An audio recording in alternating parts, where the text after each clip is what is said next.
Nunca olvidaré aquella noche, el olor del pavo, el brillo de las luces del árbol y el eco de una frase que, desde entonces, no dejo de escuchar en mi cabeza.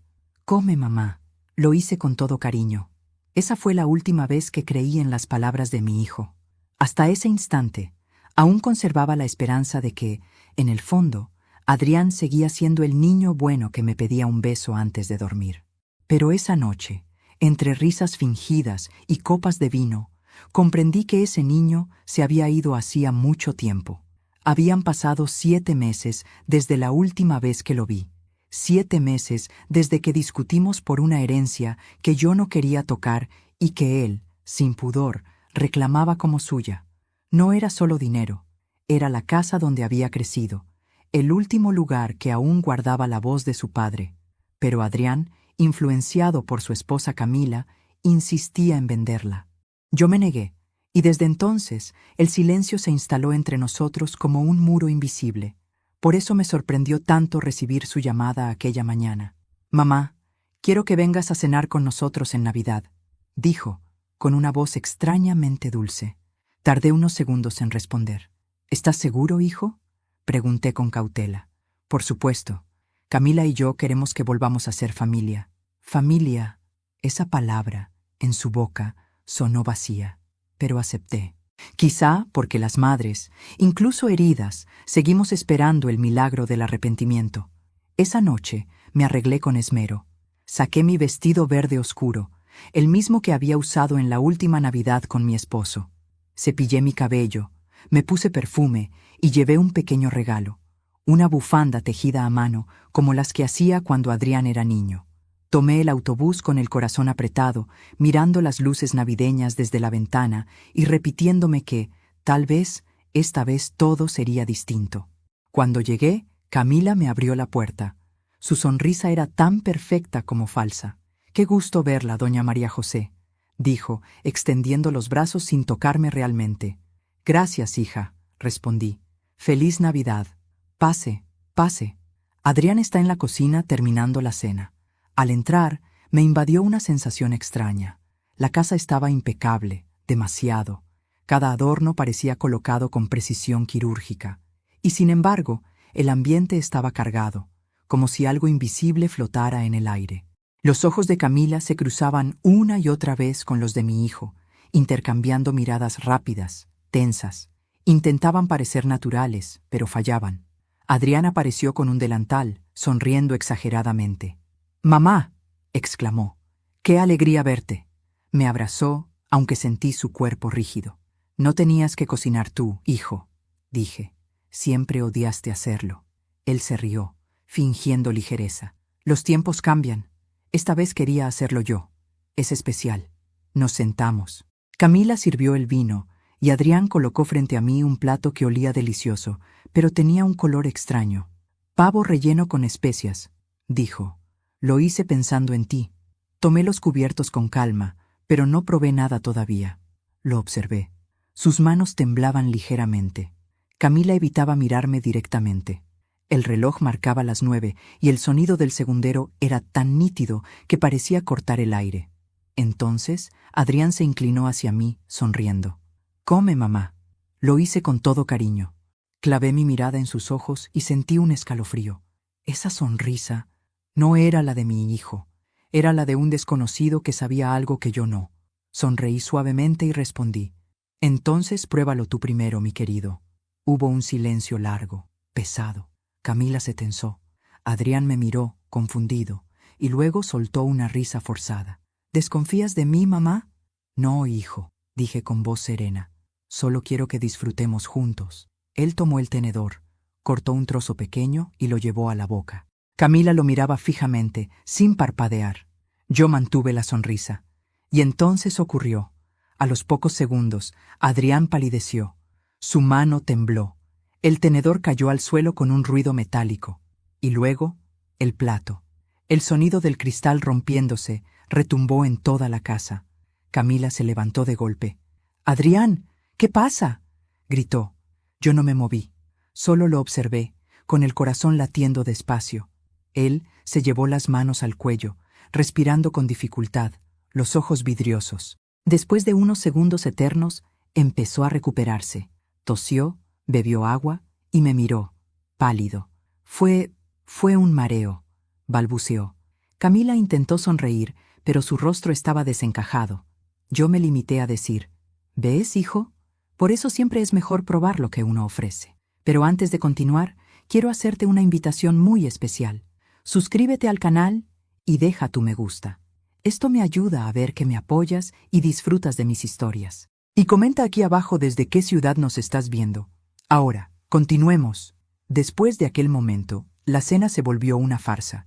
Camila hablaba de trivialidades, intentando mantener una apariencia de normalidad. Adrián no decía palabra. Sus manos sudaban, sus ojos evitaban los míos. Cada tanto lanzaba miradas nerviosas hacia la cocina. Yo solo sonreía, fingiendo no notar nada. Cuando terminé mi plato, dejé los cubiertos sobre la mesa y me levanté. Ha sido una velada inolvidable, dije con una sonrisa en los labios. Camila intentó forzar una despedida cordial, pero su voz temblaba. Venga pronto otra vez, doña María José. Claro, querida, respondí. La próxima vez cocino yo. Salí de la casa con el abrigo cerrado hasta el cuello. La noche era fría y la nieve empezaba a caer. Cada paso que daba resonaba sobre el pavimento. Y mientras caminaba hacia la parada del autobús, lo supe con absoluta certeza. Mi hijo había intentado envenenarme. Me detuve. Respiré hondo y miré el cielo. Las luces de Navidad parpadeaban a lo lejos, inocentes, ajenas al infierno que acababa de presenciar. Y fue en ese momento cuando juré que no volvería a llorar por él. Si mi propio hijo había querido verme muerta, entonces aprendería lo que significaba enfrentarse a una madre que ya no tiene miedo. Porque esa noche, entre el sonido del cristal roto y el sabor amargo del vino, entendí que algo dentro de mí también había muerto. Pero lo que nació en su lugar era mucho más fuerte. No dormí aquella noche. El reloj marcaba las 3 de la madrugada y seguía sentada frente a la ventana, observando cómo la nieve cubría lentamente las calles.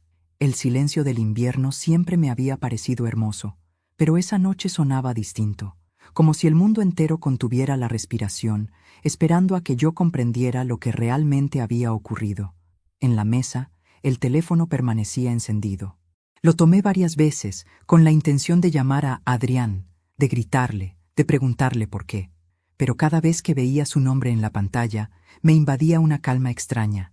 Ya no era el llanto de una madre, sino la serenidad de alguien que ha dejado de suplicar explicaciones. Porque en el fondo, yo ya sabía la respuesta. Al amanecer, salí a caminar. El frío cortaba la piel, pero necesitaba pensar. Caminé hasta la iglesia del barrio y me senté en la última banca. El padre Luis, un hombre mayor que conocía a mi familia desde hacía décadas, me vio entrar y se acercó. María José, ¿ocurre algo? Padre, susurré. ¿Usted cree que un hijo puede desear la muerte de su madre? Él me miró con ternura, como si buscara las palabras adecuadas. La maldad existe, hija, pero el corazón humano es un laberinto. A veces, lo que parece odio no es más que miedo o ambición. ¿Y el perdón? El perdón no se da cuando lo piden, sino cuando tú ya no lo necesitas para seguir adelante. Sus palabras me atravesaron. Salí de la iglesia más confundida que al entrar, pero con una certeza en el pecho. No podía dejar pasar lo ocurrido. Al llegar a casa, abrí mi cuaderno viejo, aquel donde guardaba los papeles de la herencia de mi esposo.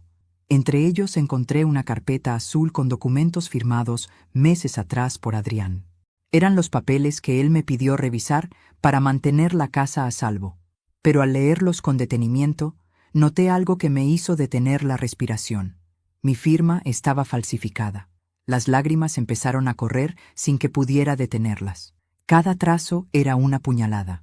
Adrián y Camila habían intentado transferir la propiedad a su nombre, y no lo habían logrado porque el notario, sospechando algo, había detenido el proceso. No lo sabía entonces, pero esa interrupción fue lo que me salvó la vida.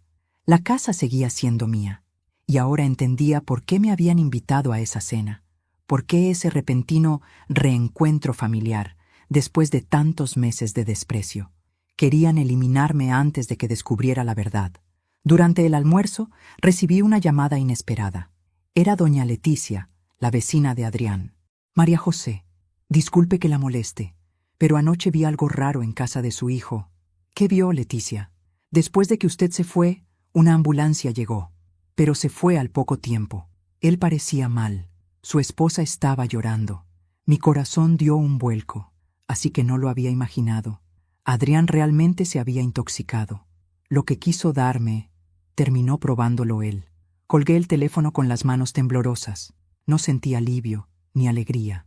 Solo un vacío profundo, una mezcla amarga de tristeza y decepción, porque aunque él mereciera las consecuencias, seguía siendo mi hijo. Esa tarde me senté frente al espejo. Observé mi rostro, mis arrugas, mis ojos cansados. Por primera vez en años, no vi a una madre débil. Vi a una mujer que había sobrevivido a todo, a la pobreza, al duelo, a la traición. Y supe que esta historia aún no había terminado. La justicia no siempre llega en los tribunales. A veces llega en silencio, en las manos de una madre que aprendió a esperar el momento adecuado. Fui a la cocina, abrí el cajón donde guardaba mis recetas y tomé un cuaderno pequeño.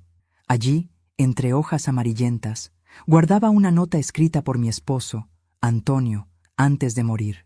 Si algún día la oscuridad entra en nuestra casa, no la enfrentes con miedo. La verdad, tarde o temprano, se abre paso. Pero cuando lo haga, asegúrate de tener el corazón firme. Besé aquella nota y la guardé en el bolsillo. El corazón ya lo tenía firme. Ahora solo necesitaba la verdad. Al día siguiente, caminé hasta la farmacia más cercana. Pedí algo inusual, un análisis de residuos alimentarios. El farmacéutico, sorprendido, me preguntó si se trataba de una mascota. No, dije con una sonrisa helada. Se trata de algo mucho más importante. Guardaba una servilleta de la cena, aún con restos del plato que me sirvieron. La había tomado discretamente, sin saber por qué. Ahora entendía que mi instinto había actuado antes que mi razón. Cuando recibí los resultados, el corazón me golpeó el pecho.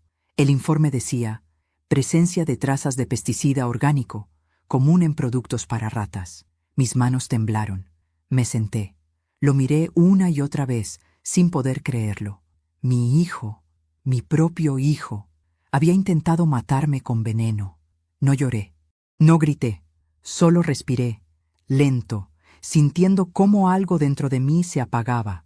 El amor de madre seguía ahí, pero ya no era el mismo. Era un amor que había aprendido a defenderse. Guardé los documentos y los resultados en una caja de metal y la cerré con llave. La escondí bajo el piso de mi habitación, donde antes guardaba las cartas de Antonio. Y mientras la casa se llenaba del olor del café recién hecho, me quedé mirando el vapor elevarse.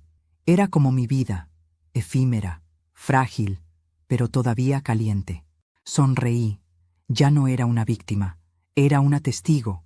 Y pronto sería algo más.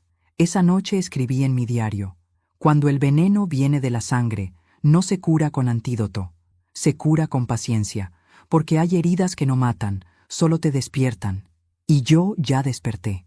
Miré al cielo, y por primera vez desde que mi esposo murió, le hablé en voz alta: Antonio, amor mío, nuestro hijo ha cruzado una línea, pero te prometo que no me verá caer. El amanecer de aquel lunes tenía un aire extraño, pesado. No sé si era el invierno o la sensación de saber demasiado. Desperté antes del alba, con el corazón latiendo como si presintiera que algo estaba por romperse definitivamente. Había guardado los resultados del análisis, pero no la rabia que despertaron en mí, porque ya no era solo el dolor de una madre, era la indignación de una mujer que había sido traicionada por su propia sangre. Encendí la radio. Una vieja canción de amor sonaba en el fondo, esa que Antonio solía tararear mientras preparaba el desayuno. Por un momento cerré los ojos y casi pude oír su voz diciéndome: no dejes que te quiten la dignidad, María. Tomé una taza de café y me senté frente a la ventana. El sol aún no salía, pero el cielo empezaba a clarear, y con la primera luz del día tomé una decisión: descubrir hasta el último detalle del veneno que me habían servido.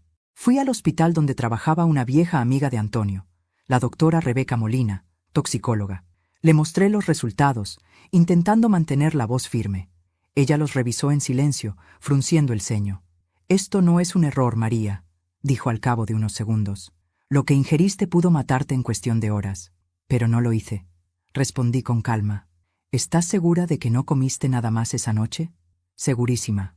Adrián probó el mismo plato, y fue él quien cayó al suelo. La doctora levantó la mirada, sorprendida. Entonces alguien lo manipuló mal. Quizás la dosis fue calculada para ti, pero él terminó probándola primero. ¿Qué quiere decir eso? Que tu hijo no solo jugó con tu vida, sino con la suya. Me quedé en silencio, mirando la hoja con el nombre del compuesto. Fosfuro de zinc, un veneno barato, fácil de conseguir. Algo que cualquiera podría comprar en una tienda de jardinería. ¿Y si te dijera que sé quién lo consiguió? Pregunté. Entonces, hija, no lo digas todavía. Solo observa. El veneno revela más de lo que mata. Sus palabras quedaron grabadas en mí como un eco. Esa misma tarde decidí visitar la casa de Adrián. Llevé conmigo una bolsa de galletas y la excusa perfecta. Pasaba por aquí y quise ver cómo estabas, hijo. Camila me abrió la puerta. Llevaba el cabello desordenado y un gesto que intentaba ser amable. Doña María, qué sorpresa. Adrián no está, fue al médico. No te preocupes, querida. Solo venía a dejarle esto. La miré. Había algo distinto en ella. Sus ojos ya no tenían la misma frialdad, sino una mezcla de miedo y resentimiento. Me ofreció pasar, pero preferí quedarme en la entrada. Desde allí, mi mirada se posó en el mueble junto a la cocina. Había un frasco pequeño, con una etiqueta arrancada, el mismo tipo de frasco que usan para pesticidas. ¿Cómo está Adrián?, pregunté, fingiendo preocupación. Mal, respondió, sin disimular el fastidio. No come, no duerme. Dice que tiene pesadillas contigo. ¿Conmigo? Sí. A veces se despierta gritando tu nombre. Sentí un nudo en la garganta, pero lo tragué. Tal vez debería venir a verme. Nada como hablar con una madre para limpiar el alma. No sé si eso sea buena idea, dijo bajando la voz. Está inestable. Sus palabras me dieron más información de la que imaginaba. Sabía que mentía. No hablaba de preocupación, sino de miedo, y ese miedo era mi primera victoria. Al volver a casa, abrí el cajón donde guardaba mis cartas. Tomé una vieja fotografía. Adrián de niño, con las manos llenas de harina, ayudando a su padre a amasar pan. Tenía la sonrisa más pura del mundo. Y pensé, ¿en qué momento te convertiste en mi enemigo? Esa noche no pude dormir. Soñé con Antonio. Vi su rostro borroso entre la niebla y escuché su voz decirme, «No te ensucies las manos. Haz que la verdad los queme».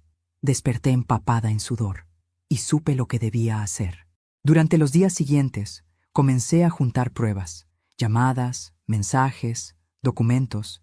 Visité discretamente a un amigo abogado, el señor Vidal, quien había trabajado con mi esposo años atrás. Le conté todo, sin omitir detalles. Él escuchó en silencio, con el ceño fruncido. «Esto es grave, María, muy grave. Lo sé, pero no quiero venganza. Entonces, ¿qué buscas? Justicia. Y que aprendan lo que significa el miedo». Me prometió revisar los documentos de la herencia y proteger mis derechos. Yo, por mi parte, me propuse mantener la calma. La mejor venganza, aprendí, se cocina a fuego lento. 3 días después, Adrián me llamó. Su voz sonaba débil, distinta. «Mamá, necesito verte». «¿Qué ocurre?» «No sé. No puedo dormir. Cada vez que cierro los ojos, escucho el sonido del plato cayendo. Entonces ven mañana. Te prepararé algo ligero». Colgué el teléfono y me quedé mirando el vacío. Sabía que no me buscaba por cariño, sino por culpa, pero esa culpa era mi aliada. Porque mientras él buscaba consuelo, yo ya tenía la verdad. Esa noche, mientras la lluvia golpeaba los cristales, escribí una frase en mi cuaderno. «El veneno no siempre mata. A veces abre los ojos». Y al lado tracé otra línea. «Camila. Ella fue quien lo trajo a casa». Sí, ya no tenía dudas. Ella había sido la mente detrás del crimen, y aunque él lo permitió, ella lo ejecutó. El frasco, la comida, la idea, todo venía de ella. Pero no iba a enfrentarlos todavía. No. Decidí esperar, observar, dejar que su propio miedo los devorara. El destino, sin embargo, no tarda en mostrar sus cartas. 2 días después, mientras estaba en el mercado, escuché a 2 mujeres conversar. ¿Supiste lo de la esposa de Adrián?, decía una. Dicen que discutieron feo. Él le gritó que lo había arruinado todo, y ella le respondió que no iba a pagar por una vieja que debía estar muerta. Me quedé paralizada. El corazón me golpeaba el pecho. Sabía que tarde o temprano su odio los destruiría. Solo tenía que esperar, y cuando llegara el momento, yo estaría lista. Esa noche encendí una vela y recé, pero no por mí. Recé por ellos, por las almas que habían olvidado lo que era el amor. Y mientras el fuego danzaba, susurré con voz baja: no hay peor castigo que vivir sabiendo lo que hiciste, porque lo que el veneno no logró, la culpa se encargaría de terminar. El amanecer de aquel jueves olía a decisiones. Desperté antes del primer rayo de sol, con una sensación distinta. Ya no era la angustia de los días anteriores, sino una fuerza tranquila, una claridad que solo se alcanza cuando el dolor deja de doler. La noche anterior había soñado con Antonio otra vez. En el sueño me tendía la mano y decía: ya sabes lo que tienes que hacer, María. Y sí, ya lo sabía. El miedo había cumplido su función, me mantuvo viva. Ahora era tiempo de pasar a la verdad. Tomé mi abrigo gris, guardé en el bolso la carpeta con las pruebas, el análisis del veneno, los papeles falsificados, las notas del abogado Vidal, y salí rumbo al centro de la ciudad. El aire estaba helado, y cada paso resonaba como un eco de propósito. No iba a buscar venganza, iba a buscar justicia, y si la justicia humana no la daba, yo me encargaría de crearla. El primer lugar que visité fue el despacho de Vidal. Él me esperaba con gesto serio. He revisado todo, María. Los documentos falsificados, la firma, los intentos de transferencia. ¿Y? Tu hijo y su esposa estaban a punto de quedarse con tu casa. Hicieron 3 solicitudes notariales. 2 fueron rechazadas, pero una está en proceso. ¿En proceso? Sí. Presentaron nuevos papeles, con tu supuesta firma. Esta vez usaron un intermediario. Me quedé en silencio. Mi propia sangre me estaba robando, y encima había querido matarme para hacerlo más fácil. ¿Puedes detenerlo?, pregunté. Sí, pero necesito algo más fuerte que tu palabra. Pensé unos segundos. Luego saqué el sobre con los resultados del análisis. ¿Y si te dijera que tengo pruebas de que intentaron envenenarme? Vidal me miró con los ojos abiertos. ¿Tienes pruebas de eso? Sí, y tengo testigos que vieron la ambulancia llegar a su casa esa misma noche. Él respiró hondo, consciente de la gravedad. María, si lo haces público, destruirás a tu hijo. No, él ya se destruyó solo. Yo solo voy a mostrarle un espejo. Salí del despacho con un plan en la cabeza. Si quería exponerlos, no podía hacerlo como una madre dolida, sino como una mujer inteligente. Tenía que reunir pruebas, hacerlos caer con su propio peso. Por eso fui a visitar a doña Leticia, la vecina chismosa pero observadora que había visto llegar la ambulancia. Le llevé una canasta con pan y café caliente. Doña Leti, ¿recuerda aquella noche en que fue la ambulancia a casa de Adrián? Claro, ¿cómo olvidarlo? Fue un escándalo. ¿Podría firmar una declaración de que los vio? Solo por precaución. ¿Una declaración?, preguntó intrigada. Sí, quiero protegerme. Ella accedió, encantada con la idea de ser útil. Ese papel, con su firma, sería mi respaldo moral si las cosas se torcían. Esa tarde me senté en la cocina con una libreta y tracé un plan. En la primera página escribí: verdad, justicia, paz. Luego dibujé 3 columnas. ¿Qué sé? ¿Qué puedo probar? ¿Qué no deben saber aún? En la primera, escribí todo lo que había descubierto: intento de asesinato, veneno identificado, firma falsificada, transferencia en curso, ambulancia testigo. En la segunda, lo que podía demostrar: documento médico, informe químico, testimonio de la vecina, copia del expediente notarial. Y en la tercera, lo que debía guardar para el momento justo: la grabación. Sí, porque la noche anterior había decidido algo más audaz. Había comprado una pequeña grabadora. Y la próxima vez que viera a Adrián, pensaba usarla. No tuve que esperar mucho. 2 días después, me llamó. Mamá, Camila y yo queremos pasar a verte. ¡Qué sorpresa!, dije, fingiendo calma. Los espero con café y galletas. Cuando colgué, respiré hondo. Guardé la grabadora en el bolsillo del delantal y preparé la mesa. Encendí la radio, puse música suave Y esperé. Llegaron al mediodía. Camila, impecable, con un abrigo rojo. Adrián, pálido y con el rostro demacrado. Intentaron sonreír, pero la tensión era evidente. «Qué gusto verlos», dije. «Siéntense». Sirví café. Durante unos minutos hablamos de banalidades, hasta que Camila soltó. «Doña María, queremos hablarle de la casa». «Ah, claro», dije con una sonrisa que le heló la sangre. Me imaginé que no habían venido solo por nostalgia. Adrián se removió incómodo. Camila siguió. «Pensamos que sería más práctico que usted se mudara a un lugar más pequeño. Esa casa requiere mantenimiento y sabemos que le cuesta». «¿Ah, sí?», respondí con serenidad. «Qué considerados. Podríamos venderla y dividir algo para usted», añadió Adrián, casi sin mirarme. Tomé un sorbo de café. «Qué curioso. Justo eso pensaba hacer yo». Ambos me miraron sorprendidos. «¿De verdad?», preguntó Camila. «Sí, pero antes de venderla quería revisar unos papeles y preguntarles algo». Saqué lentamente la carpeta de mi bolso. Camila se tensó. «¿Qué papeles?» «Estos», respondí. «Los que llevan tu firma, Adrián. Y la mía, falsificada». Él se puso blanco. Camila fingió sorpresa, pero su respiración la delató. «No sé de qué habla», balbuceó. «No te esfuerces, hija», dije con voz baja. «La verdad tiene olor. ¿Sabías? El mismo que deja el miedo cuando empieza a sudar». Adrián se levantó. «Mamá, no es lo que piensas». «Ah, ¿no? Entonces, ¿qué pienso?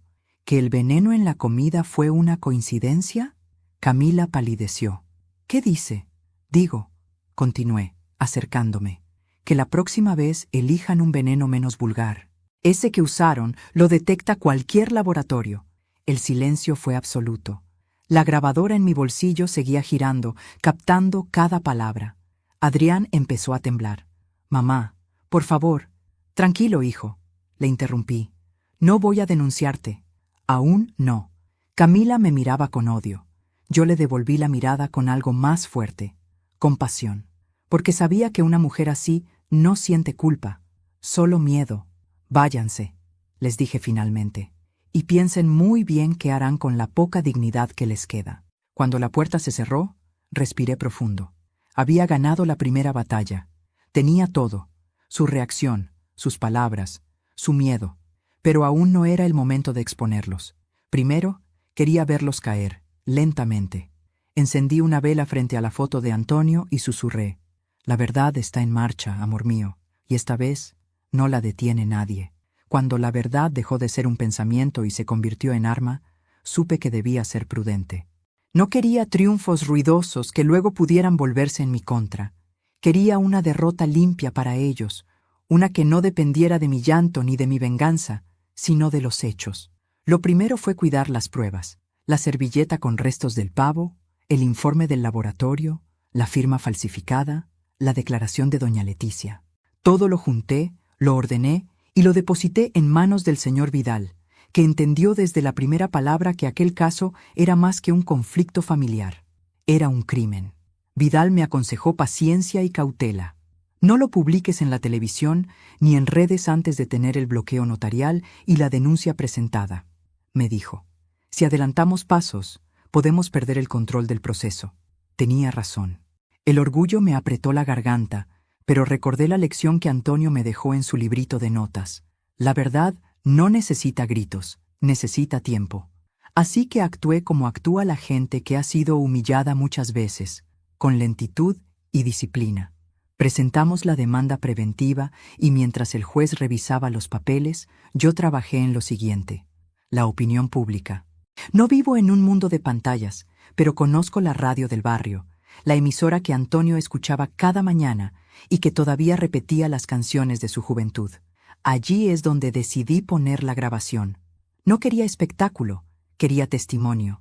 La grabación no era una acusación sin contexto.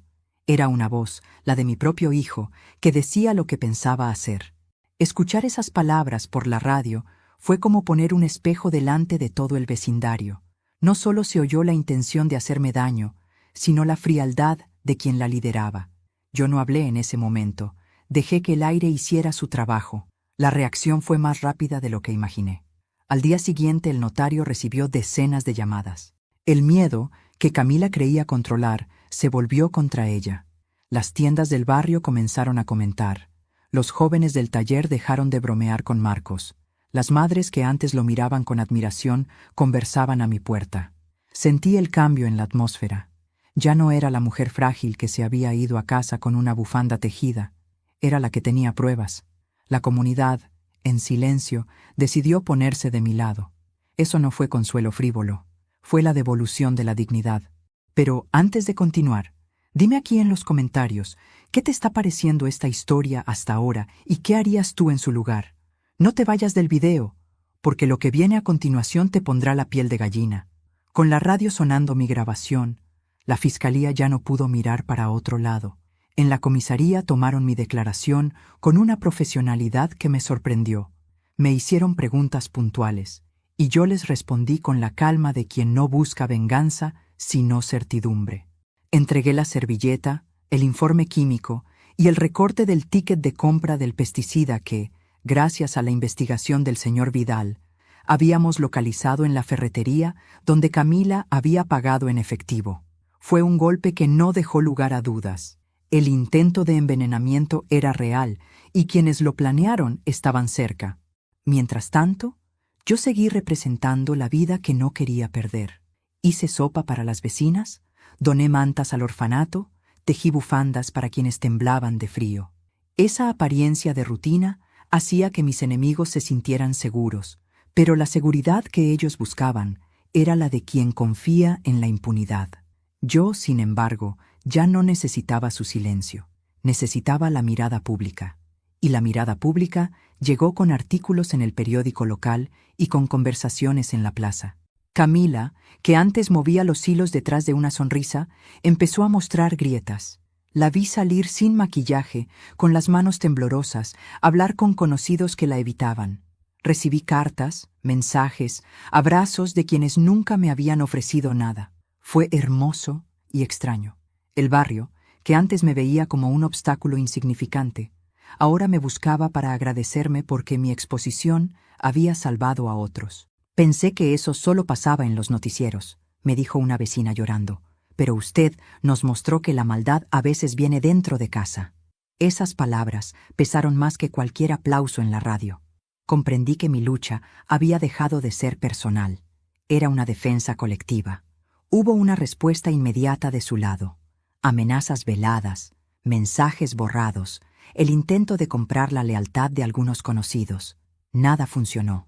Cuando la orden de bloqueo llegó del juzgado, sentí que un escalón se cerraba. La casa quedó legalmente protegida y la transferencia se congeló. Camila recibió la noticia como quien recibe la sentencia de un jurado invisible. Sus manos se apoyaron en la mesa y por primera vez la vi derrotada. Adrián, por su parte, empezó a enfermarse del alma. La culpa siempre encuentra su manera de cocinarse dentro del pecho y no respeta la carne. Yo no celebré con estruendo. Caminé por mi cocina, prendí la radio pequeña que Antonio me dejó y, mientras la melodía antigua llenaba la estancia, me permití suspirar. El plan había funcionado, no por mis ansias de humillación, sino por mi disciplina en buscar pruebas y por la manera firme de pedir justicia. Había logrado que mi voz se uniera a la de otros y que la verdad, por fin, tuviera la habitación que le correspondía. Los días siguientes trajeron citaciones y audiencias. La fiscal entrevistó a testigos, la policía interrogó a la persona que vendió el pesticida y el notario declaró sobre las irregularidades detectadas. Aún así, yo mantuve mi rutina sencilla: coser, visitar el orfanato, compartir pan con quien lo necesitara, porque entendí que el verdadero efecto de mi plan no era destruirlos públicamente, sino reconstruir la vida que intentaron arrebatarme. Mientras la justicia caminaba, yo planté rosales en mi jardín, símbolo de que de las manos rotas también puede brotar belleza. Esa noche me acosté sin rencor. Lo que quedaba era una paz templada por la certeza. Había aprendido que la venganza sin verdad es un eco, y que la verdad, cuando se coloca con cuidado, no necesita de gritos para ser brutalmente eficaz.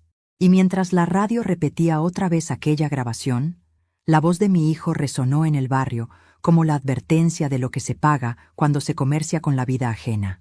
Yo cerré los ojos y por primera vez en mucho tiempo sentí que podía volver a confiar en el mañana. Dicen que la justicia divina no tiene prisa, y es verdad, porque cuando llega, no lo hace con truenos ni cadenas. Llega en silencio, disfrazada de insomnio, de remordimiento, de noches que parecen eternas.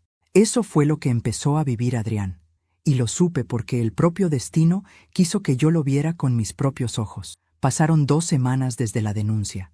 El barrio entero hablaba del caso, algunos con morbo, otros con tristeza. Yo caminaba tranquila, con el rostro sereno, saludando a todos como si nada hubiera pasado.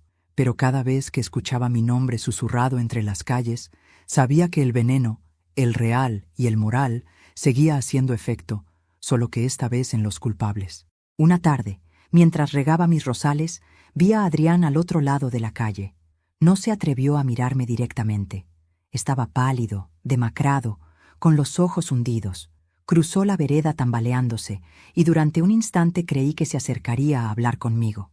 Pero no, solo se detuvo, bajó la cabeza y siguió caminando. Supe entonces que ya no era el mismo. El hombre arrogante que me gritó, «Come, mamá», lo hice con cariño, había muerto. El que caminaba ahora era su sombra. Camila, en cambio, se mantenía altiva, al menos en apariencia. Intentaba sostener la fachada de elegancia y control, pero incluso las mujeres más calculadoras tienen un límite. El suyo empezó a quebrarse una mañana, cuando llegó a la tienda del barrio y la dueña se negó a atenderla. «No queremos problemas, señora», le dijo con firmeza. Camila dejó las bolsas sobre el mostrador y se marchó sin decir palabra. Poco a poco, el rechazo social comenzó a rodearla como una muralla invisible. Las amigas dejaron de visitarla. Los vecinos cruzaban la calle para evitarla y hasta los niños murmuraban su nombre con miedo. Ya nadie veía en ella a la esposa exitosa de Adrián, sino a la mujer que envenenó a su suegra. Y aunque nadie lo dijera en voz alta, el silencio era peor que cualquier sentencia. Adrián intentó sostenerse trabajando en una empresa de transporte, pero duró apenas unos días. El jefe lo despidió cuando se enteró de los rumores. Volvió a casa, con los bolsillos vacíos y el orgullo destrozado. Camila lo culpó de todo. Gritaba que por su torpeza los habían descubierto, que su estúpido mareo había arruinado el plan. Los vecinos escuchaban las peleas a través de las paredes. Una noche, mientras estaba en mi cocina, oí el sonido de un golpe seco. Luego, silencio. Y después, el llanto. No tuve que asomarme para saber lo que estaba ocurriendo. Cuando el odio se instala en una casa, se alimenta de lo que encuentra. Amor, rencor, miedo, todo se vuelve su comida. 2 días después, supe por doña Leticia que Camila se había marchado. Salió con una maleta y no miró atrás, me dijo. La imaginé alejándose por la carretera, con su abrigo rojo, ese que tanto me recordaba a una serpiente lista para mudar de piel. Y pensé, al fin el veneno regresó a su dueña. Adrián se quedó solo, sin esposa, sin trabajo, sin reputación, solo con la culpa. Una culpa que no lo dejaba dormir, que lo hacía caminar de madrugada por las calles desiertas, buscando perdón en las sombras. Una noche tocó a mi puerta. Eran casi las 2 de la mañana. Lo vi a través del vidrio, mojado, temblando, con la mirada perdida. Abrí sin decir palabra. «Mamá», susurró. «Pasa, hijo». Entró y se sentó frente al fuego. Sus manos temblaban tanto que derramó el té que le ofrecí. «No puedo más, mamá», dijo con la voz quebrada. Todo se vino abajo. Camila me dejó. Me quedé sin trabajo. Todos me miran como a un monstruo. «¿Y qué esperabas?», pregunté sin dureza, pero sin dulzura tampoco. Las semillas que uno planta, tarde o temprano florecen. Tú elegiste las tuyas. No quería que pasara así. «¿Así como, Adrián? ¿Conmigo muerta?». Sus ojos se llenaron de lágrimas. Ella me convenció, mamá. Me decía que era por nuestro bien, que con el dinero podríamos empezar de nuevo. Yo fui débil. Fuiste cobarde, lo interrumpí. Pero lo más grave no fue eso, hijo. Fue olvidar quién te dio la vida. Se llevó las manos al rostro y rompió a llorar como un niño. Durante unos segundos quise acercarme, abrazarlo, pero no lo hice. Había algo en mí que ya no podía retroceder. El perdón debía llegar más tarde, No por lástima, sino por comprensión. Lo dejé desahogarse. Cuando levantó la mirada, me dijo, ¿qué vas a hacer conmigo? Nada, hijo. ¿Nada? Nada. La vida ya empezó a hacerlo. Se quedó mirándome, confundido, como si no entendiera que la verdadera condena no siempre necesita barrotes. A veces basta con la conciencia. Esa noche durmió en el sofá. Lo escuché moverse, susurrar, llorar, pedir perdón a medias, hablar dormido con su padre muerto. A la mañana siguiente, cuando desperté, ya no estaba. Solo encontré una nota sobre la mesa. No merezco seguir viviendo bajo tu techo, pero algún día volveré cuando pueda mirarte sin vergüenza. Perdóname si puedes. Adrián. Doblé el papel y lo guardé en mi cuaderno. No por cariño, sino por memoria, porque incluso las heridas necesitan un registro. Los meses pasaron. Supe que Adrián trabajaba cargando cajas en un almacén, lejos del barrio. Algunos decían que se había ido del país, otros que vivía en una habitación pequeña, solo, sin hablar con nadie. No quise comprobarlo. Había cosas que era mejor dejar en manos del destino. Mientras tanto, el caso legal se resolvió. El juez cerró el proceso reconociendo la falsificación y anulando cualquier intento de transferencia. La casa volvió a mi nombre de manera definitiva, y aunque eso significaba ganar, no lo sentí como una victoria, más bien como el cierre de una herida que no volvería a sangrar. Una tarde, mientras regaba mis plantas, vi algo que me estremeció, un pequeño sobre, sin remitente, en la puerta. Lo abrí. Dentro había una foto vieja, Adrián de niño, en brazos de su padre, sonriendo. Detrás, unas palabras escritas con su letra. Mamá, si la vida me da otra oportunidad, prometo usarla para honrarte. No lloré, solo sonreí con una mezcla de tristeza y alivio, porque supe que, tal vez, el castigo había cumplido su ciclo, y que la caída de mi hijo, tal vez sería el principio de su redención. Esa noche, encendí una vela junto a la foto de Antonio. El fuego tembló, reflejando mi rostro en el cristal, y susurré en voz baja, amor mío, ya está hecho. El veneno se limpió con verdad. Y ahora puedo descansar. Había pasado casi un año desde aquella noche en que Adrián se marchó. Un año de silencio, de ausencia, de rutina tranquila y noches serenas. Había aprendido a vivir sola otra vez, a disfrutar de mis pequeños rituales, el café al amanecer, la radio encendida con boleros, los rosales que florecían puntuales en primavera. Mi casa, la misma que ellos quisieron arrebatarme, se había convertido en mi refugio, en mi templo. Cada rincón tenía un nuevo significado. Ya no era la prisión del pasado, sino el lugar donde renací. No supe más de mi hijo durante todo ese tiempo. A veces oía rumores, que estaba trabajando lejos, que se había enfermado, que lo habían visto en la terminal, pero nunca confirmé nada. Aprendí a no perseguir sombras. Si la vida quería traerlo de vuelta, lo haría a su modo. Y lo hizo. Una tarde de otoño, cuando el sol empezaba a esconderse tras los tejados, escuché 3 golpes en la puerta. Eran suaves, casi temerosos. Por alguna razón, supe que era él. Me quedé quieta unos segundos antes de abrir. El corazón me latía despacio, pero con fuerza. Cuando giré la manija y vi su rostro, el tiempo pareció detenerse. Adrián estaba irreconocible. Había adelgazado, su cabello tenía canas prematuras, y su ropa, aunque limpia, mostraba el desgaste de alguien que había vivido sin descanso. Sus ojos, sin embargo, eran otros. Ya no había soberbia en ellos, solo un cansancio antiguo y un brillo tenue de arrepentimiento. «¡Mamá!», susurró. «Hola, hijo». Mi voz sonó tranquila, sin dureza. «¿Puedo pasar?» «Claro. Esta sigue siendo tu casa, aunque la hayas olvidado por un tiempo». Entró despacio, como quien pisa terreno sagrado. Miró alrededor y respiró hondo. «Todo está igual», dijo, con una sonrisa débil. «No», respondí. «Todo está distinto. El que cambió fuiste tú». Nos sentamos frente al fuego. El silencio se alargó, pero no era incómodo. Era el silencio de 2 personas que tienen mucho que decir, pero no saben por dónde empezar. Finalmente, él habló. «He pensado tanto en ti, mamá, en lo que hice, en todo lo que perdí». «¿Y qué descubriste?», pregunté, sin mirarlo directamente. Que el dinero no era el problema, era yo. Era mi ambición, mi orgullo, mi cobardía. Eso ya lo sabía, dije. Lo importante es si lo sabes tú. Él asintió. He trabajado en un taller mecánico estos meses. Vivo en una habitación pequeña, pero tranquila. No bebo, no fumo, no huyo. Eso ya es mucho. Y vengo a pedirte algo. ¿Qué cosa, hijo? Que me dejes ayudarte, aunque sea un poco. No supe qué responder. Ayudarme. Después de todo lo que había hecho, esas palabras tenían otro peso, pero algo en su tono me hizo bajar la guardia. ¿Cómo planeas ayudarme? Quiero reparar el techo del patio. Vi que tiene goteras. ¿Eso es todo? Por ahora sí. No quiero dinero, ni perdón rápido, solo trabajar como se debe. Su humildad me desconcertó.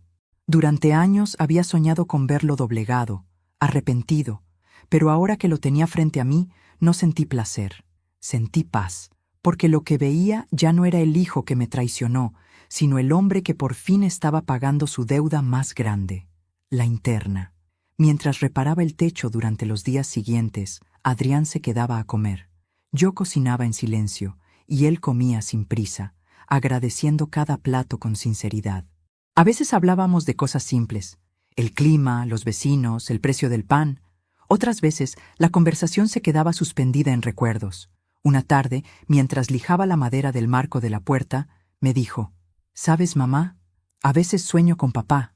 «¿Y qué te dice?» «Nada, solo me mira». Pero su mirada pesa más que cualquier palabra. Sonreí. Esa era su manera de enseñar. El silencio siempre fue su lección más fuerte.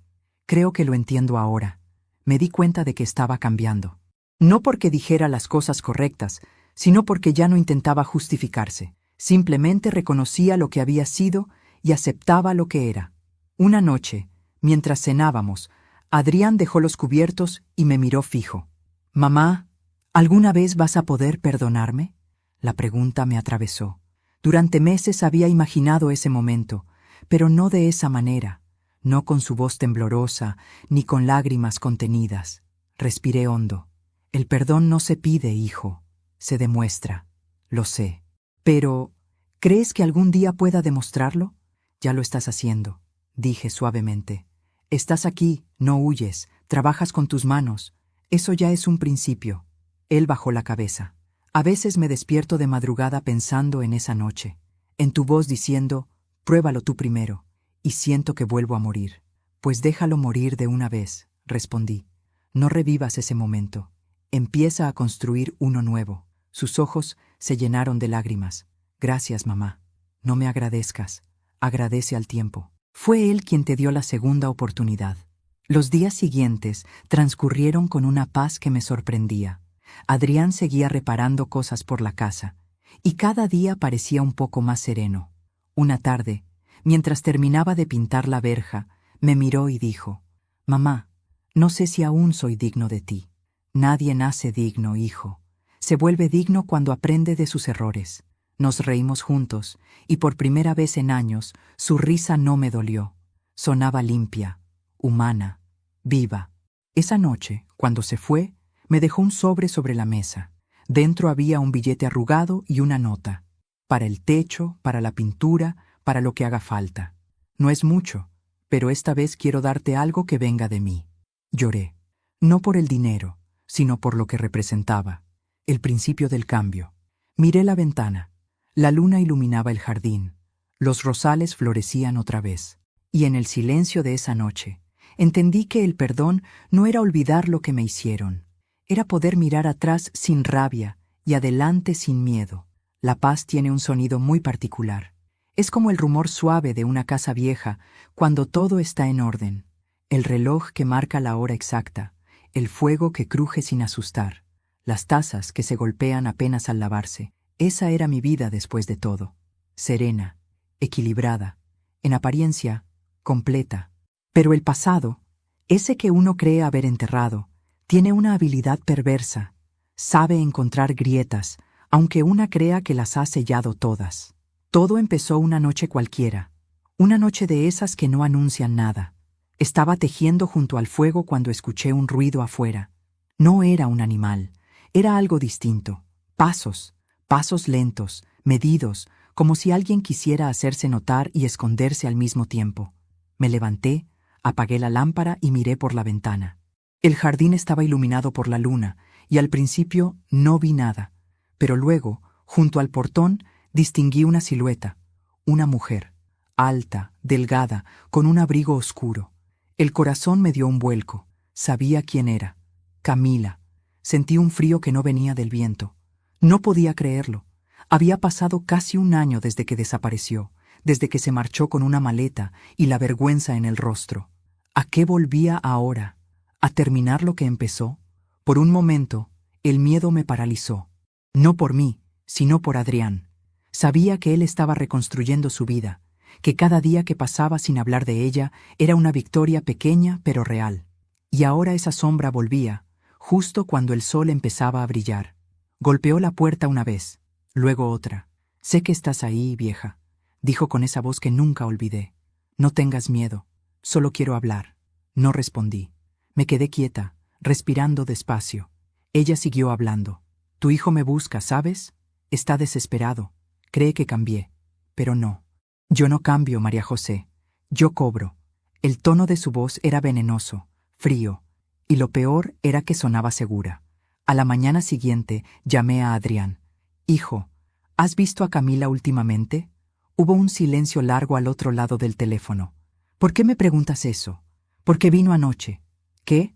«Sí, estuvo aquí, afuera». Escuché su respiración acelerada. «Mamá, no abras la puerta si vuelve. Por favor». «Tranquilo, no tengo intención de hacerlo. Voy para allá». «No, hijo, no vengas. Esto no se soluciona con gritos». Colgué antes de que pudiera insistir. Me quedé mirando el teléfono unos segundos. Sabía que Adrián estaba asustado, pero también sabía que había algo más en su silencio. Algo que no me decía. Esa misma tarde fui al pueblo a hacer unas compras. En la tienda, dos mujeres cuchicheaban cerca del mostrador. «Dicen que la esposa de Adrián volvió», dijo una. «Sí, pero no sola. Viene con alguien». «¿Con quién?» «Con un hombre. Dicen que es su nuevo socio». El aire se me fue de golpe. Camila no solo había regresado, había traído refuerzos, y eso no podía significar nada bueno. Volví a casa rápido, con el alma apretada, no por miedo físico, sino por intuición. Sabía que ella no era de las que regresan por arrepentimiento. Regresaba porque algo le faltaba, o porque había descubierto algo que aún le dolía perder. Esa noche, mientras cerraba las ventanas, escuché el ruido de un motor detenido frente a la casa. Me asomé. Un coche oscuro, con los faros apagados, estaba estacionado en la calle. Permaneció allí unos minutos. Luego se fue. No dormí, solo recé. No pedí protección, sino claridad. Necesitaba saber qué buscaba, y, en el fondo, ya lo sospechaba.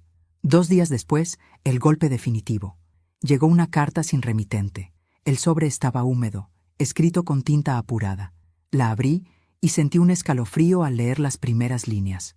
«Vieja, todavía guardas algo que me pertenece. Tú sabes de qué hablo. No me hagas buscarte otra vez». Sé. Era su letra. Esa caligrafía elegante, redondeada, pero con trazos cortantes. Sabía de qué hablaba. Los papeles del juicio.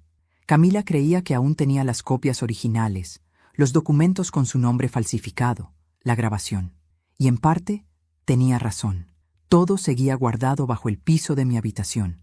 Pero lo que no sabía era que ya no servían de nada. El caso estaba cerrado y yo era la única propietaria legal. Sin embargo, esa mujer no buscaba justicia. Buscaba revancha. Fui a ver al abogado Vidal. Le mostré la carta. Él la leyó y dijo: «María, esto es una amenaza». «Lo sé. ¿Puedo pedir una orden de restricción?»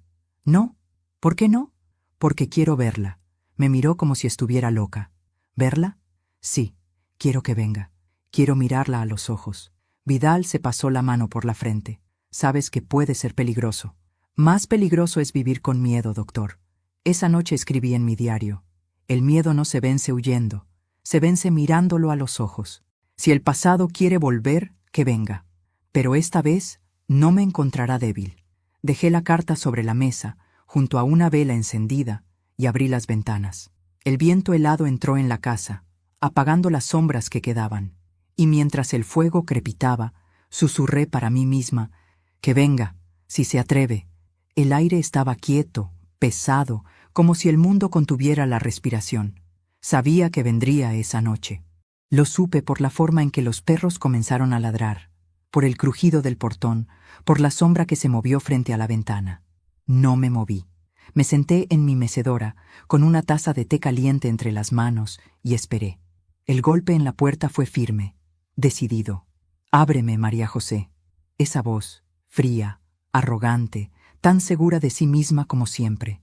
Tomé aire, apagué la lámpara y abrí. Allí estaba Camila. Parecía un fantasma del pasado. Tenía el cabello despeinado, la cara pálida, y los ojos, esos ojos que antes brillaban de ambición, ahora tenían un brillo febril, casi enloquecido. Llevaba un abrigo largo, y bajo él pude notar que escondía algo entre las manos. «Buenas noches», dije, con calma. «No venía por cortesías», respondió ella, cruzando el umbral sin esperar invitación. «Nunca las tuviste». Se detuvo en medio de la sala y observó todo. Miró las fotos en la pared, las flores sobre la mesa, los cuadros de Antonio. «Qué ironía», murmuró. «Esta casa huele igual que antes, aunque tú ya no lo eres». «No, Camila, ya no soy la misma». Se giró hacia mí, sonriendo con una mueca torcida. «Entonces sabes por qué estoy aquí». «Por los papeles», respondí sin dudar. Ella asintió. «Exacto, los documentos, la grabación, todo eso que hiciste para destruirnos. No los tengo». «Mentira». Su voz se volvió aguda. «Los escondiste». Di un paso hacia adelante. «¿Y para qué los quieres, Camila? El caso está cerrado». «Ya nadie te acusa». «No lo entiendes», gruñó. «Esos papeles son mi ruina. Si alguien vuelve a sacarlos, estoy acabada. Entonces no los busques más. No te preocupes, no los usaré». Camila rió. Una risa rota, como la de alguien que ya no distingue la realidad. «¿Crees que confío en ti? Tú me quitaste todo. Mi esposo, mi reputación, mi vida». «No, Camila, tú lo hiciste sola». Ella se acercó tanto que pude sentir su aliento. Olía a vino y desesperación. «Adrián te idolatra otra vez», dijo con rabia contenida. «Cree que eres una santa, pero yo sé quién eres en realidad, una vieja manipuladora que se hace la víctima». «Yo solo sobreviví», respondí con firmeza. «Tú fuiste la verdugo». Camila dio un paso atrás, temblando. Por un momento pensé que iba a llorar, pero no. Sacó algo del bolsillo del abrigo, una grabadora antigua. «¿Te suena conocida?», preguntó, con una sonrisa que me heló el alma. Era igual a la que había encontrado dentro de la almohada de Antonio. «¿De dónde sacaste eso?», pregunté. «De tu cuarto, hace mucho tiempo». La encendió. La voz que salió de aquel aparato era inconfundible. La de mi esposo, Antonio. «Camila, si escuchas esto, significa que lo descubrí todo. No la lastimes. Si tocas a María José, juro que la verdad saldrá a la luz». Me quedé paralizada. Camila apagó la grabadora. «Lo sabía. Él te cubría. Siempre lo hizo. Y ahora me doy cuenta. Él también te dejó su dinero, ¿verdad?» «No», mentí. «Me dejó paz». Ella dio un grito. «Mentira. Todo fue tu plan. Tú provocaste que desconfiara de mí, que me rechazara, que me dejara fuera de su testamento. Tú me robaste mi futuro». «Yo no robé nada, Camila. Fuiste tú la que quiso matarme». El silencio cayó como un trueno. Por primera vez, sus ojos se llenaron de lágrimas. «No fue mi idea, María», susurró, bajando la mirada. «Fue de él». «¿De Adrián?», pregunté, sin creerlo. «Sí, fue él quien me dijo que lo hiciéramos, que si tú morías, todo sería nuestro». Me quedé muda. Camila levantó la vista. «Yo solo lo amaba, y lo sigo amando, aunque él ahora me odie». «Entonces el veneno no fue solo mío, ¿verdad?», dije con calma. «Fue compartido». Camila asintió. «Y tú fuiste más lista. Nos hiciste caer». «No, Camila. Ustedes se tropezaron solos». Se acercó a la chimenea, dejando la grabadora sobre la mesa. Sus manos temblaban. «Dame esos papeles, María. No quiero volver a hacerte daño. Pero si no me los das, ¿qué? ¿Volverás a intentar matarme?». Su mirada se quebró. Por primera vez no vi odio en ella. Vi culpa. «No puedo con esto», murmuró. «No duermo, no vivo, no respiro. Cada vez que cierro los ojos, escucho su voz. No la lastimes». Una lágrima corrió por su mejilla. Ya no quiero más guerra, Camila.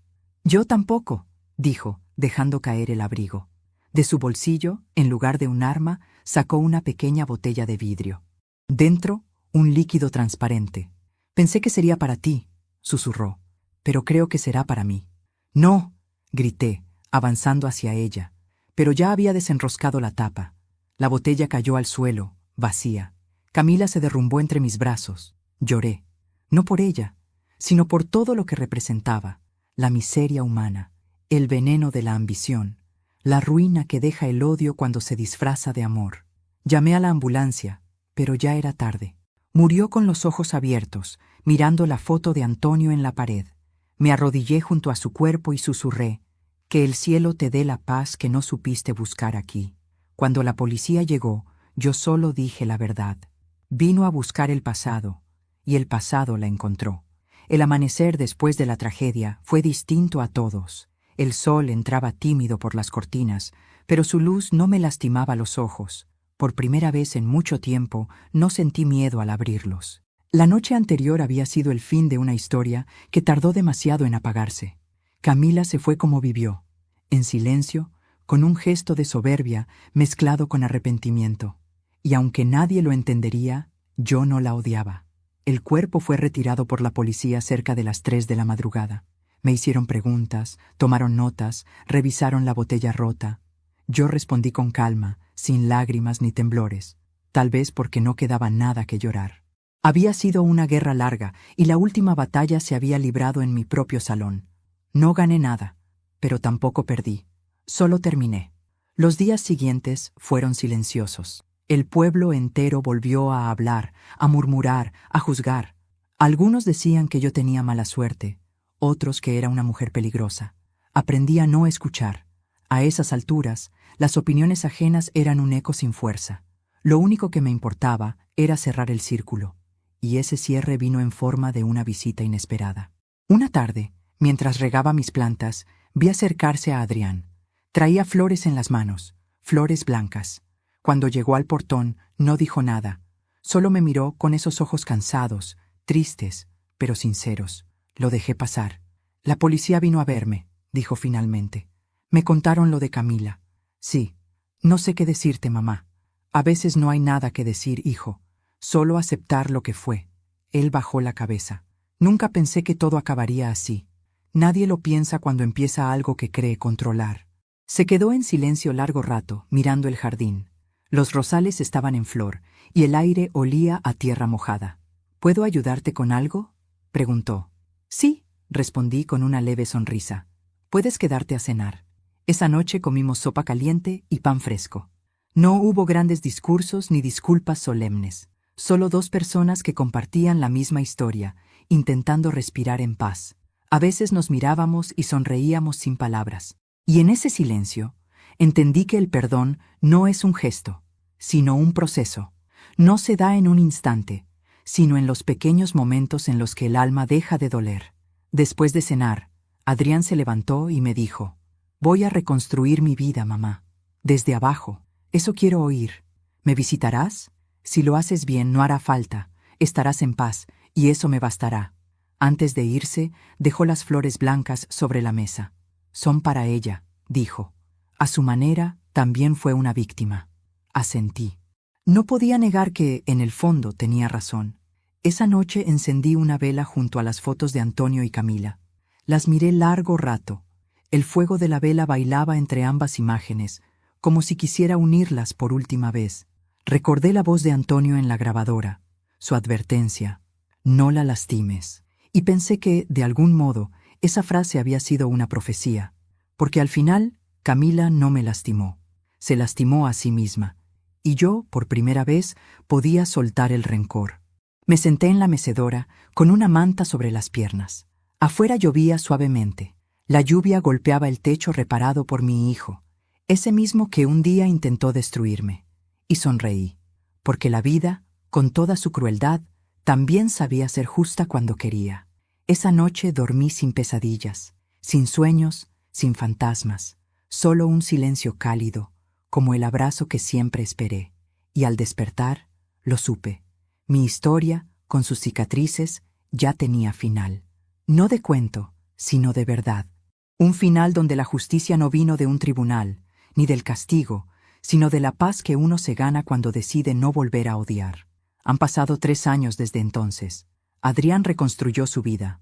Abrió un pequeño taller, se casó con una mujer buena, y me llama cada semana. A veces viene a verme los domingos, trae a su hija, mi nieta, una niña de ojos claros que me recuerda lo que perdoné. Cada tarde, cuando cae el sol, me siento frente al jardín. Miro los rosales y pienso en lo lejos que llegué. A veces todavía escucho la radio de Antonio. Otras, me limito a cerrar los ojos y agradecer. La vida no me devolvió lo que perdí, pero me dio algo mejor. La paz de saber que sobreviví sin convertirme en lo que me hizo daño. Y esa fue mi historia. Si esta historia te conmovió, suscríbete al canal y deja tu me gusta. Tu apoyo me ayuda a seguir compartiendo relatos que llegan al alma. Y cuéntame en los comentarios desde qué ciudad nos estás viendo.